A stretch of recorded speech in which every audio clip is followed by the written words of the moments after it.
Well, good afternoon, YouTube. This is Chuck, and it's Saturday, February 3rd, about 4 o'clock in the afternoon. And yesterday at this time, if you saw the my community page post this morning, that's about 24 hours ago is when I took that picture, and it was snowing, big snowflakes, and the weather changes fast here in the mountains. And it's today it's still cool. It's in the 40s, low 40s, but it's a partly cloudy day. Sun's been out.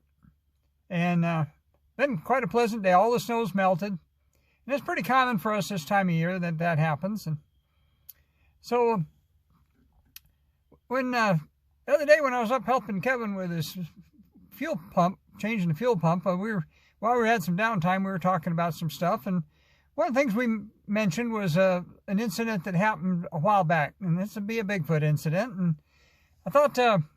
I think I might have mentioned it in one of my other videos, but I never made a video specifically about it. And I thought it was worth talking about. So that's what we're going to talk about that today. And this happened almost 5 years ago. It happened in March of 2019. And the weather here in March, usually what happens is it'll be real nice for a couple of days, or maybe, I don't know, 3 or 4 days. Then it'll turn cold for 3 or 4 days, then it'll turn warm for 3 or 4 days, and it does that kind of seesaws back and forth during March. And we had a spell of particularly warm weather, and so Kevin and I decided that we needed to go squatching. We need to go to Crazytown.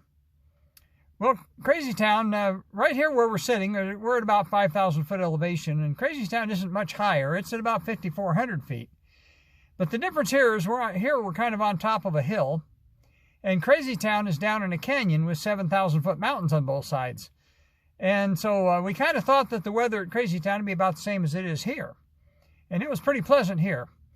Well, anyway, we got over there, and it turned out to be quite a bit colder.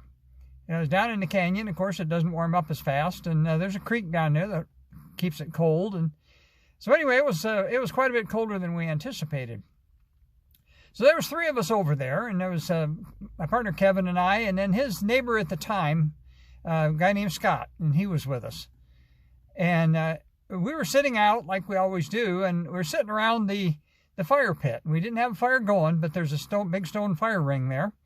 And a lot of time we'll sit around that, and we'll kind of use that as a footstool, put our feet on. We don't have fires at night because we don't want to ruin our night vision. We want to be able to see as much as possible. We'll usually have fire in the morning when it's cold, but at night we normally don't. And then, so we were sitting there, and it wasn't really all that late. It was maybe, I don't know, 8 or 8:30, and we were sitting kind of the points of a compass. There was, as I said, there was 3 of us there, and I was I was on the west side of the fire ring, and Kevin was to my right, which would be the south side of the fire ring, and Scott was to my left, and kind of the north side of the fire ring. And on the east side, there wasn't anybody there because there was only 3 of us.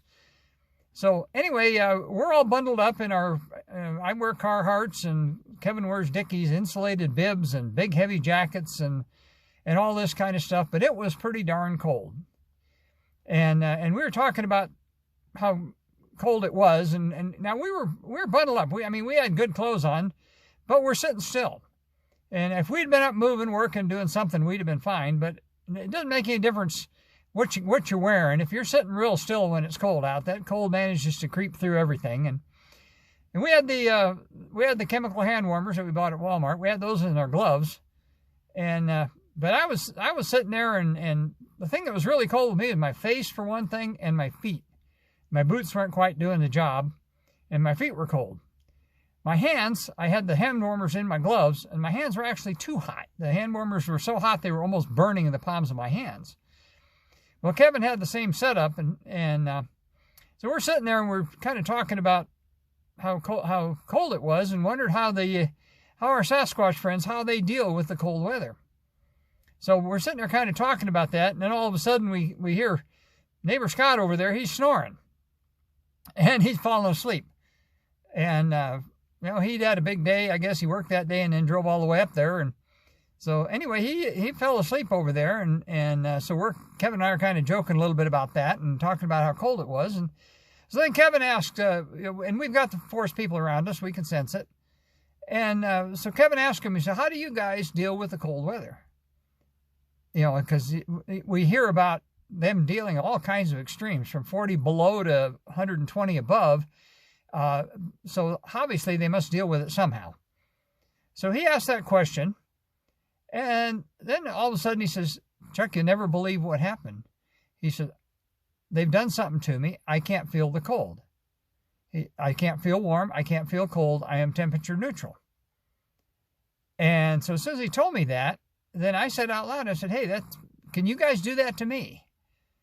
And what ended up happening is I felt it, and it started right here at the top of my head, and it just started coming down my body at about that speed, and it went all the way down to my feet. When it went past my face, all of a sudden my face wasn't cold.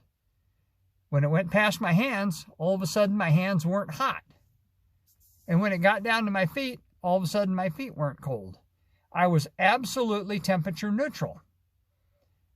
And Kevin and I were both, and we were talking back and forth about that, and we said, this is pretty amazing. I'm going to have to move this because the sun came out from behind a cloud.